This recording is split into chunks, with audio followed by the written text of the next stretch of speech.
بزرگوں،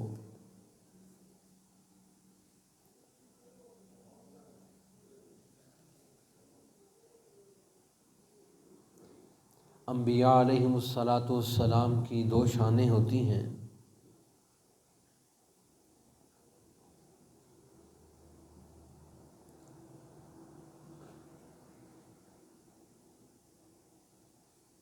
ایک سادگی ہے اور ایک حیا ہے۔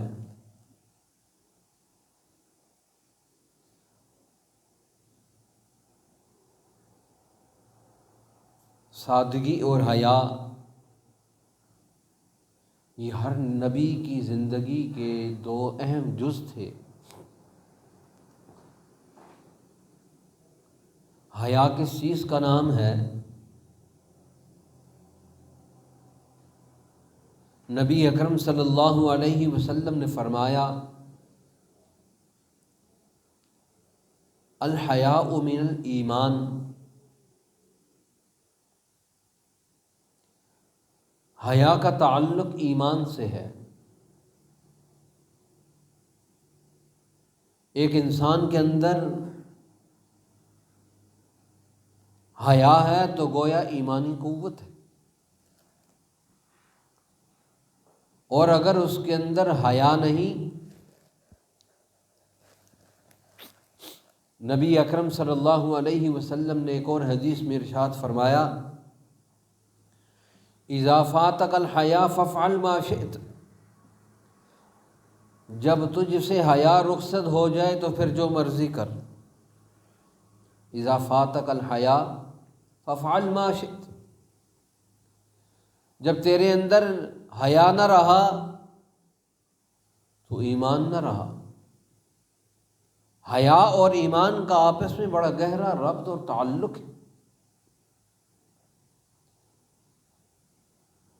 حضور نے فرمایا، الحیاء من الایمان،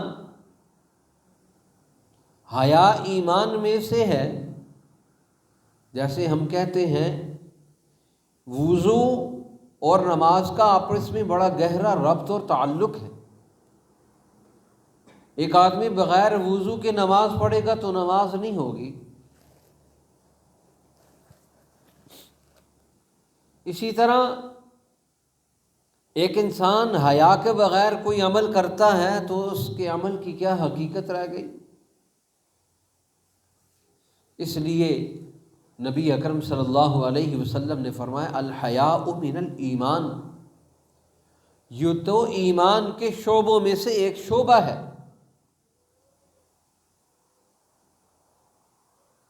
یہ حیا یہ انسان کے اندر سادگی کو جنم دیتا ہے، اور جب انسان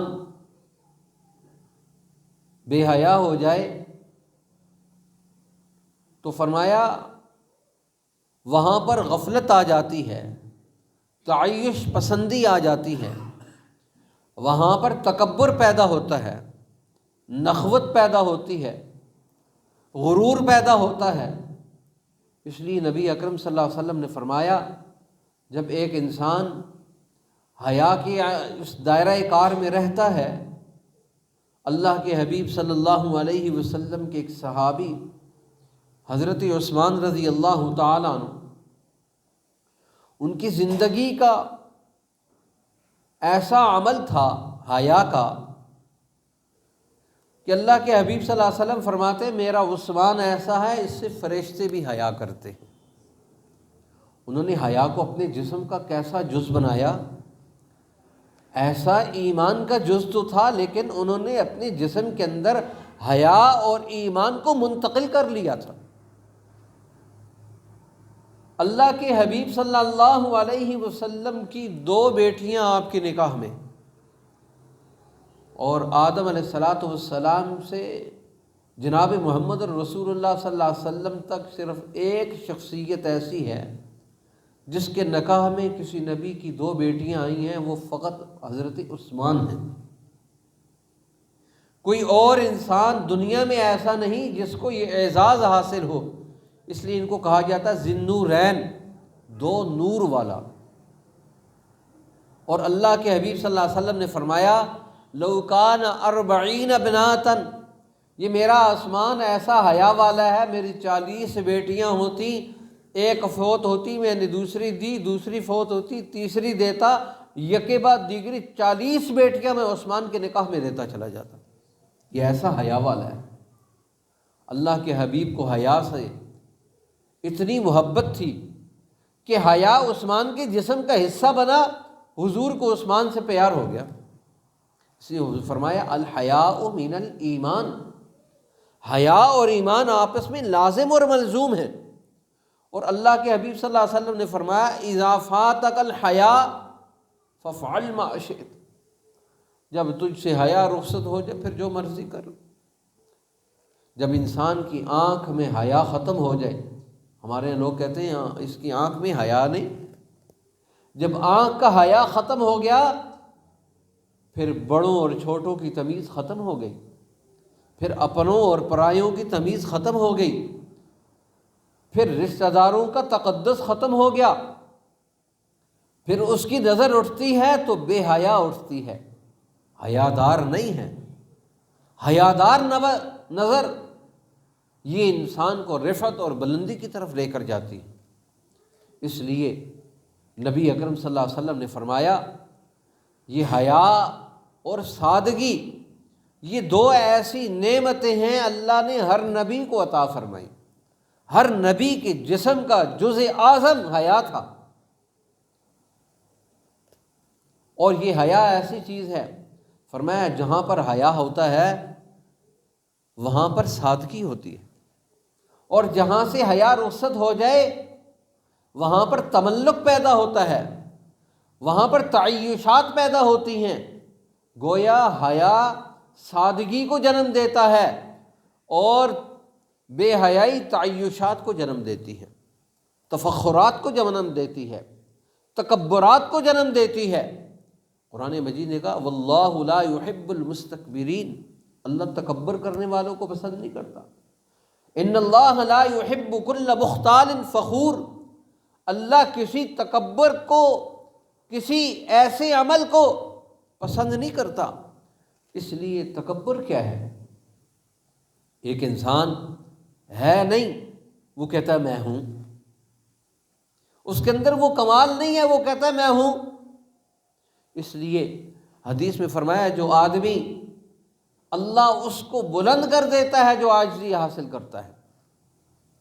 اسی فرمایا یہ تکبر کیا ہے؟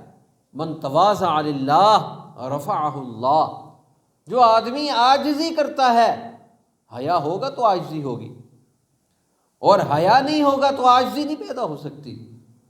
حضور نے فرمایا من تواضع للہ رفعہ اللہ، جو آدمی یہ چاہتا ہے میں دنیا کے اندر مرتبہ حاصل کر لوں، مقام حاصل کر لوں، میں بلندی اور رفعت کی طرف پہنچ جاؤں، فرمایا اس کے لیے ضروری ہے کہ وہ عاجزی اختیار کرے، وہ اپنے آپ کو کہے کہ میں کچھ نہیں۔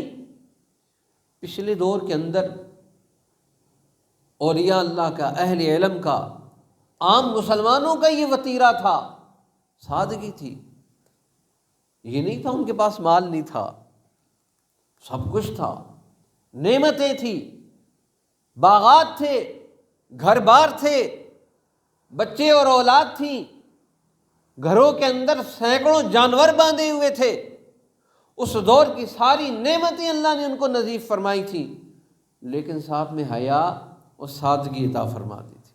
بڑے بڑے لوگ تھے، سادہ تھے، ان کے کپڑوں سے تکبر نہیں جھلکتا تھا، وہ اپنے کپڑوں سے باہر نہیں تھے۔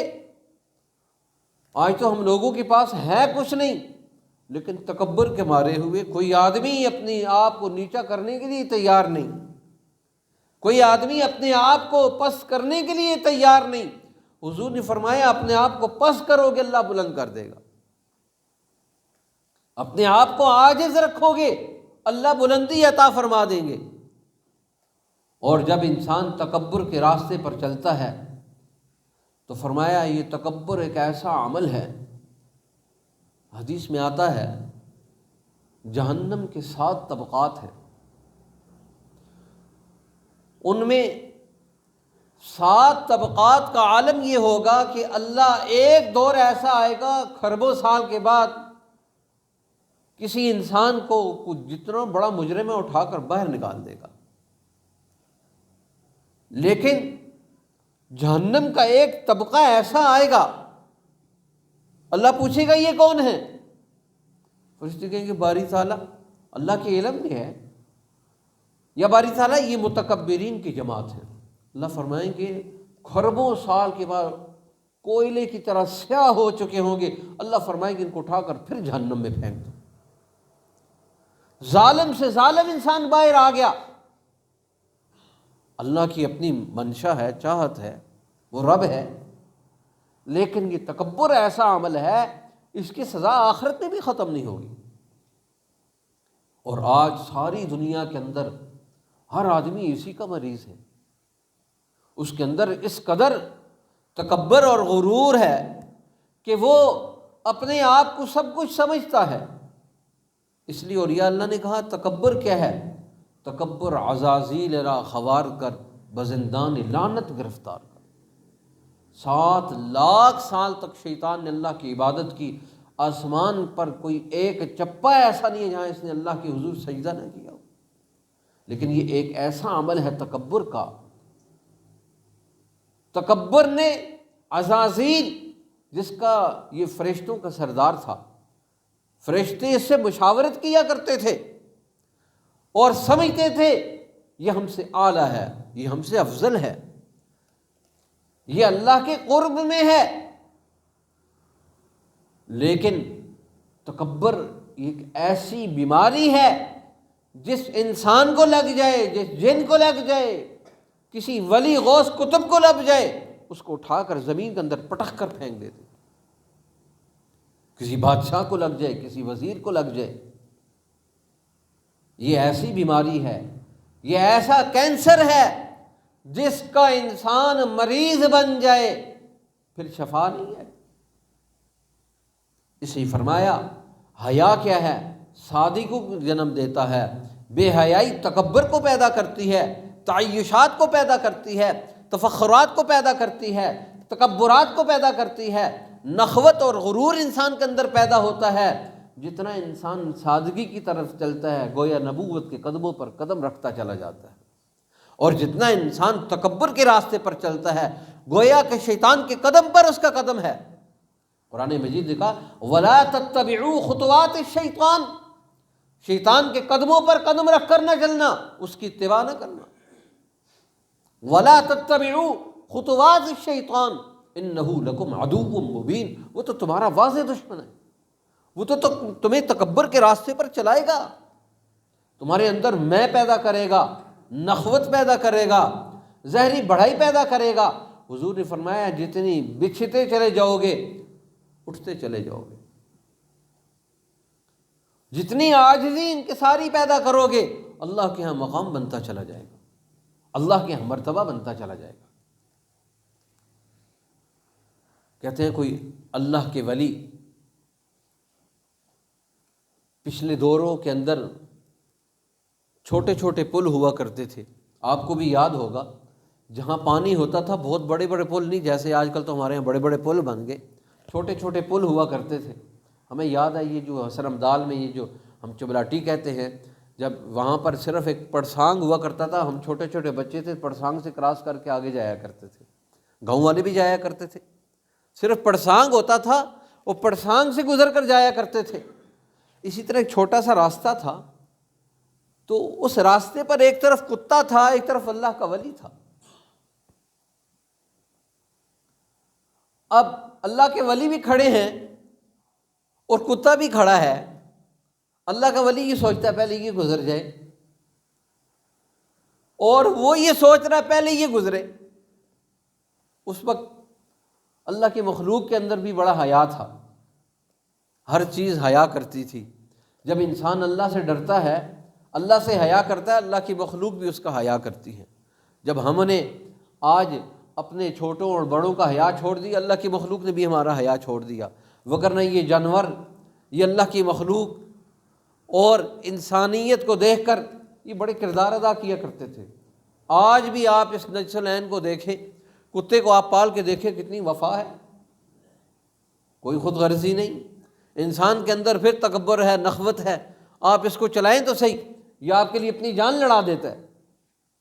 اس لیے فرمایا اگر آپ نے، قرآن مجید کے اندر ایک جگہ فرمایا اگر آپ نے اپنے کتے کو اتنی تربیت دے دی، اس کو ایجوکیٹڈ بنا دیا، اس کی تربیت کر کے اس کے اندر یہ کمال پیدا کر دیا، اگر وہ اپنے بسم اللہ پڑھ کے چھوڑتے ہیں، شکار کی طرف جاتا ہے، شکار کو اپنے دانتوں سے پکڑ کر لاتا ہے، پھر بھی وہ نجس نہیں ہوتا۔ کیوں؟ آپ نے اس کی تربیت کر لی۔ جب ایک انسان کی تربیت ہوگی وہ کتنے بلند مقام پر پہنچ جائے گا۔ یہ اولیاء اللہ نے یہ خانقاہیں کیوں بنائی کہ انسان کے اندر یہ بیماریاں ختم ہو، اس کی تربیت ہو جائے، اس کے اندر سے بخل، بغض، حسد، کینہ، تکبر، نخوت، یہ ساری روحانی بیماریاں نکلتی چلی جائیں۔ یہ خانقاہوں کے مقاصد یہ تھے۔ اب تو خانقاہوں کے مقاصد مختلف ہو گئے۔ اب تو خانقاہوں میں بیٹھے ہوئے جو لوگ ہیں وہ خود بھی ان کی تربیت کی سخت ضرورت ہے۔ ان کو خود نہیں پتہ ہم نے لوگوں کو جو ان کے پاس ہیں ان کو کیا دینا ہے، صرف ان کے ذہن میں یہ ہے کہ ان کی جیب میں جو کچھ ہے وہ ہمارے پاس آ جائے۔ پچھلے دور میں جو اولیاء اللہ تھے وہ یہ چاہتے تھے جو میرے قلب کے اندر کی جو پاکیزگی ہے، جو طہارت ہے، مجھ جیسے یہ لوگ بن جائیں۔ اور اولیاء اللہ نے کر کے دکھایا۔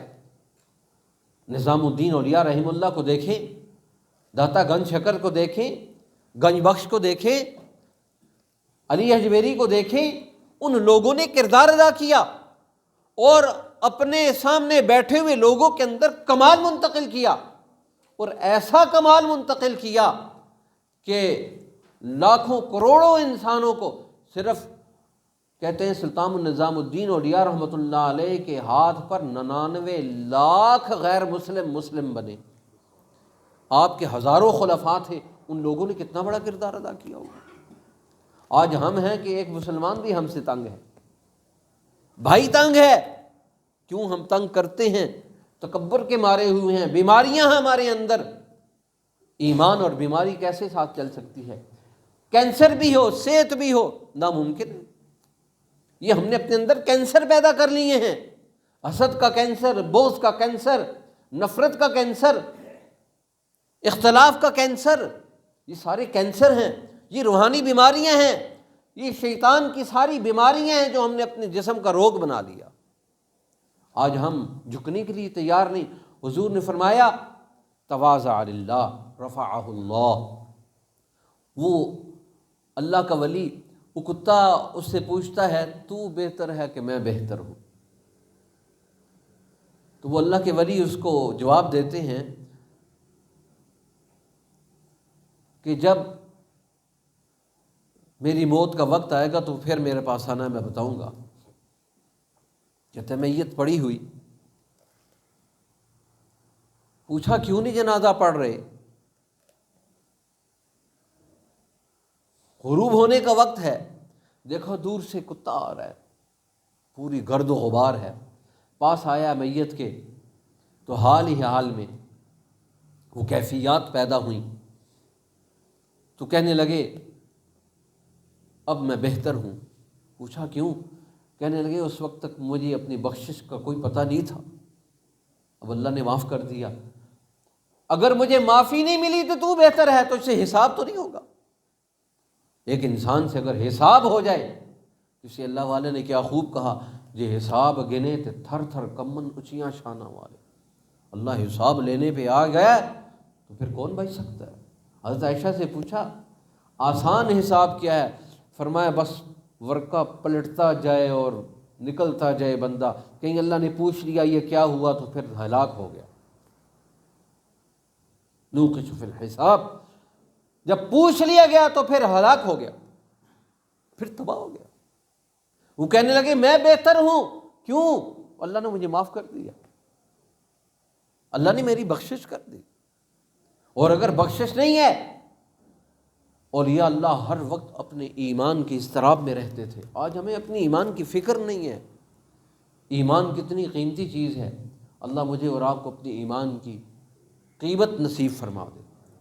اس کی پاسداری نصیب فرما دے، اس کا عقل و شعور نصیب فرما دے، اور انبیاء علیہ الصلاۃ والسلام کے جسم کے جو دو جز تھے، حیا اور سادگی، اللہ ہم سب کو وہ یہ دو نعمتیں نصیب فرما دے۔